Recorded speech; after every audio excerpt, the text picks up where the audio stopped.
भगवान से नाराजगी। एक गांव में एक बहुत बड़ा बरगद का पेड़ था। उसके नीचे एक सांप का घर था। वहां पर हर रोज एक पंडित आया करता था। वो उस सांप को नाग देवता समझता था और उसकी पूजा करता था। सारे गांव वाले भी उसकी पूजा करते थे और पंडित की बहुत इज्जत करते थे। एक दिन अचानक बहुत तेज बारिश होने लगी। सबके घरों में पानी भर गया। सभी गांव वाले अपने अपने घरों को छोड़कर पहाड़ पर चले गए।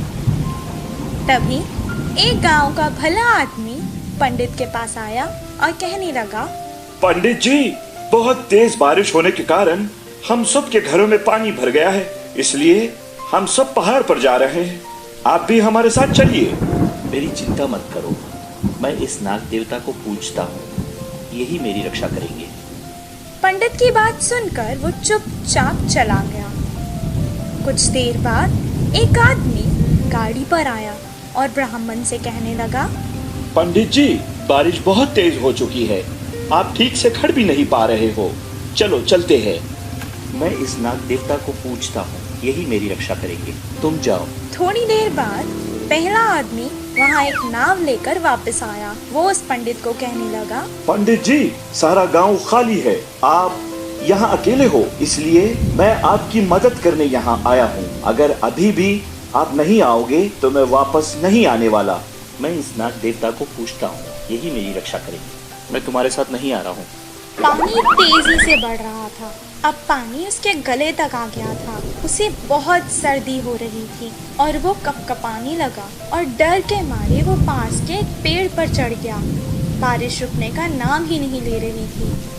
वो बहुत गुस्से में कहने लगा, ओह शक्तिशाली नाग देवता, मैंने हमेशा आपकी पूजा की है और आप पर ही हमेशा भरोसा किया है। आज भी मैंने आप पर विश्वास किया था, आप मुझे बचाने नहीं आए। तभी एक देवी उसके सामने प्रकट हुई। पंडित, मैंने हमेशा तुम्हारी सहायता की है।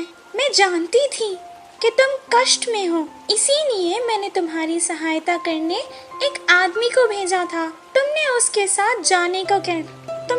साथ जाने से मना कर दिया। मैंने फिर एक गाड़ी भेजी थी, तुमने उस पे जाने से मना कर दिया। मैंने फिर एक नाव भी भेजी थी, तुमने उसमें जाने से मना कर दिया। मैंने तुम्हारी मदद करनी चाहिए। अब अगर तुमने मुझे नहीं पहचाना और यहीं पर बैठे रहे तो मेरी क्या गलती है? इतना कहकर वो गुस्से में वापस गायब हो गई। वो पछताताप करने लगा। कुछ देर बाद वो नाव वाला फिर से वापस आया। पंडित जी, आइए, मेरे साथ मेरी गाड़ी पर बैठ जाइए। बारिश बहुत तेज हो चुकी है, हम जल्दी से पहाड़ पर चढ़ जाते हैं। ये सुनकर पंडित अपनी जान बचा के उस आदमी की नाव में बैठकर उसके साथ चला गया। इस कहानी से हमें ये शिक्षा मिलती है कि अंधविश्वास जान को खतरा बन सकता है। शेर का भोलापन और खरगोश की होशियारी। एक जंगल में एक शेर रहा करता था। वो हर रोज एक जानवर का शिकार करता और उसे खा जाता था। उससे सभी जानवरों को बहुत डर लगता था। एक दिन सब जानवरों ने एक सभा बुलाई और शेर के इस अत्याचार से बचने के उपाय सोचने लगे। तभी एक बंदर ने सुझाव दिया, दोस्तों, हम में से रोज एक जानवर उस शेर का शिकार होते जा रहा है। कब किसकी जान को खतरा है पता ही नहीं। कोई चैन से इस जंगल में जी ही नहीं सकता। तभी लोमड़ी ने कहा, हाँ, तुम बिल्कुल सही कह रहे हो। मुझे भी कुछ समझ नहीं आ रहा है कि इस समस्या से कैसे बाहर निकले। बंदर ने कहा, दोस्तों, सब मिलकर एक उपाय सोचते हैं। हाँ, ठीक है। उन लोगों ने एक उपाय सोचा और तुरंत लोमड़ी को शेर के पास संदेश देकर भेज दिया। सब जानवर उसे दूर से देख रहे थे। लोमड़ी ने संदेश शेर तक पहुंचा दिया। शेर तुरंत सभी जानवरों से मिलने आ गया। शेर जोर जोर से दहाड़ने लगा। सभी जानवर डरकर इधर उधर भागने लगे। वहीं कुछ जानवर जो बहुत हिम्मत वाले थे रुक गए। हाँ बोलो, मुझे क्यों बुलाया? क्या कारण है? मुझे बहुत भूख लगी है, मुझे शिकार करना है। शेर राजा, अगर हम जिंदा हैं तो हमें भूख तो लगेगी ही, और आप जो रोज एक जानवर का शिकार करके उसे खा लेते हैं वो भी सही है, पर आजकल आप जरूरत से ज्यादा ही शिकार कर रहे हैं। ये बात तो गलत है ना? आज से आपको शिकार करने की जरूरत नहीं है। हम एक एक करके खुद आपकी गुफा में आके आपका आहार बन जाएंगे। इससे आप अपनी भूख भी मिटा सकते हैं और हमें रोज रोज से डर से भी छुटकारा मिल जाएगा। जंगल के सभी जानवर इस बात से सहमत थे। उसे अब घर बैठे बैठे बिना कुछ काम किए शिकार मिल गया था। ये सोचकर वो मान गया। इसी तरह रोज एक एक जानवर खुद शेर की गुफा को चला जाता था। कुछ दिनों बाद एक खरगोश की बारी आई। बेचारा खरगोश बहुत डरा हुआ था। किसी तरह उसने हिम्मत दिखाई और वो शेर की गुफा के रास्ते चल पड़ा। रास्ते में उसे एक कुआं दिखाई दिया। कुएं में जब वो देख रहा था तो उसे एक उपाय सूझा। सारा दिन वो वहीं कुएं के पास बैठ गया और शाम को आराम से गुफा की ओर निकल गया। सुबह से भूखा शेर अब शिकार का इंतजार कर रहा था। वो बहुत गुस्सा हो गया और जोर जोर से दहाड़ने लगा। जैसे ही उसने खरगोश को देखा, उसने कहा, क्या बात है, क्यों इतनी देर हो गई? शेर जी, मुझे माफ कर दीजिए। मैं सुबह सुबह आपकी गुफा की ओर निकल गया था, पर रास्ते में मुझे एक शेर दिखाई दिया। उसने मुझे खाने की बहुत कोशिश की शेर जी। मैंने उससे बताया था कि मैं आज आपका भोजन हूँ, पर उसने मेरी एक बात नहीं मानी। उसने कहा कि वो इस जंगल का राजा है और दूसरा कोई भी शेर यहाँ हक नहीं जता सकता। अचानक उसने मुझ पर हमला कर दिया। मैंने ऐसे वैसे कुछ भी करके अपनी जान बचा ली, सिर्फ आपके लिए शेर जी, और यहाँ आ गया। शेर पहले से गुस्से में था।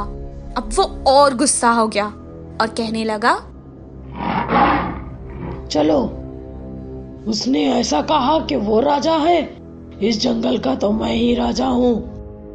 वो शेर कहाँ है, मुझे बताओ, चलो।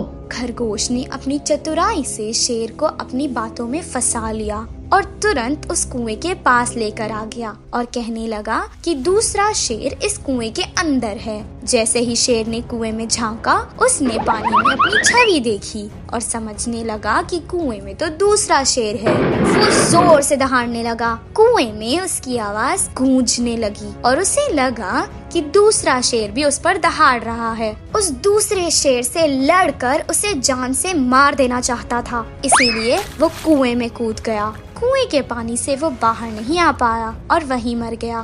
खरगोश ने बड़ी होशियारी से अपने और बाकी सभी जानवरों की जान बचा ली। जब वो वापस आया और सभी जानवरों को इसके बारे में सुनाने लगा, तो सब जानवर उसकी वाहवाही करने लगे और बहुत खुश हुए। उस दिन से जंगल के सभी जानवर खुशहाल जिंदगी बिताने लगे। इस कहानी से हमें ये शिक्षा मिलती है कि बल से जो हासिल नहीं हो सकता, वो अकल से हासिल हो सकता है। मुर्गी के आवाज से शेर का डर। एक घने जंगल में एक शेर रहता था। वो बहुत ताकतवर था। उसे देखकर हर एक जानवर बहुत डरते थे। उसके आगे किसी को भी एक शब्द भी नहीं निकलता था। लेकिन उस डरावने शेर को एक कमी था, वो है उसका डर। एक शेर को कैसा डर, ऐसा सोच रहे हैं ना आप? लेकिन ये बात सच है। सुबह सुबह मुर्गी की आवाज सुनते ही एक शेर डर के मारे कांप जाता है। मैं जंगल का राजा हूँ और मेरा शरीर भी बहुत ताकतवर है। मेरा पंजा से कोई भी बच नहीं सकता। मेरा ताकत से पूरा जंगल ही डरता है। लेकिन क्यों मैं उस मुर्गी का आवाज सुनते ही डर रहा हूँ? ऐसा रोज वो शेर चिंतित होता था। उस डर की वजह से कभी कभी शिकार के लिए भी नहीं जाता था। एक दिन रास्ते में जाते हुए शेर को देखकर हाथी ने ऐसा पूछा, मृगराज, आजकल किसी चीज से डर रहे हो? उस डर की वजह से कभी कभी गुफा के बाहर भी नहीं आ रहे हो। आपके चेहरे के ऊपर आत्मविश्वास ही नहीं दिख रहा, क्या हुआ? शेर अपना दुख भरी कहानी हाथी को बताना चाहा। आप बड़े हो इसलिए आपको पूछ रहा हूँ, क्या आपको किसी चीज से डर लगता है? अभी मैं आपको क्या बताऊं मृगराज, एक छोटी सी मक्खी, आपको पता है ना, वो मक्खी मेरे पास आकर विचित्र आवाज से मुझे छेड़ता है। उससे मुझको बहुत डर लगता है कि उस छोटे से मक्खी की आवाज की वजह से मेरा मानसिक संतुलन बिगड़ जाएगा।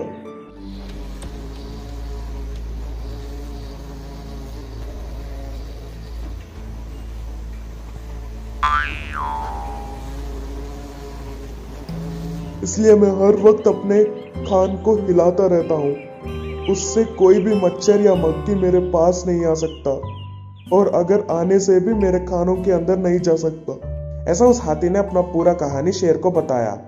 हाथी की इस बात सुनकर शेर ने समझ गया कि कोई भी जानवर चाहे कितनी भी बड़ा हो, लेकिन वो किसी न किसी छोटे से चीज से जरूर डरता है, और उसने सीखा कि उनसे चिंतित नहीं होना चाहिए। उस दिन से मुर्गी का आवाज सुनते ही शेर के चेहरे पर मुस्कान आता था और अच्छे से हंसता था। इस कहानी का नीति यह है कि अपने कमियों को भूलकर आगे बढ़ने से ही कामयाबी को हासिल कर सकते हैं।